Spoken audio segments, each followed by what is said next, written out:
Hello everyone. The burgers, the chili fries and coke, they all sound very fascinating. But what happens to them when they get into the digestive system? And even before that, where does the various components of the digestive system come from? Yes, we're talking about the digestive system, and today we'll talk about the digestive glands and spleen, primarily the embryology of them. This presentation has been further divided into 5 sections. The first section will be dealing with the liver as well as the gallbladder.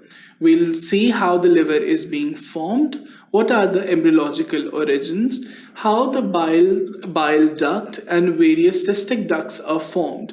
We'll see how the system comes into play with each other and how the adult system is derived from this premature system.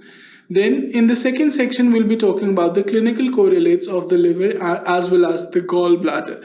We'll see what happens if the formation of the liver as well as the gallbladder along with its ducts does not go as it's planned.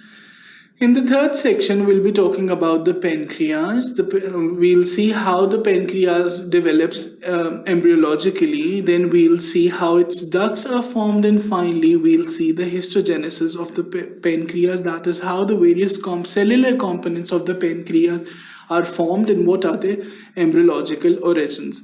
Then we'll be talking about the clinical correlates of the pancreas, as in what happens when the developmental process that led to the formation of a normal pancreas does not go as planned and an abnormal pancreas has been formed. Finally, in the last section, we'll talk about the development of the spleen. We'll see how the adult organ is formed, how the spleniculi are formed and how they merge with each other.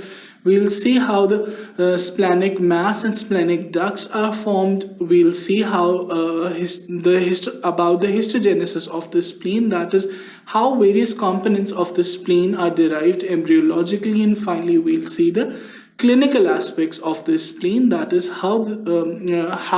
what happens when the normal development of spleen does not go as it's supposed to go. I hope you're excited about today's lecture. Keep watching sqadia.com.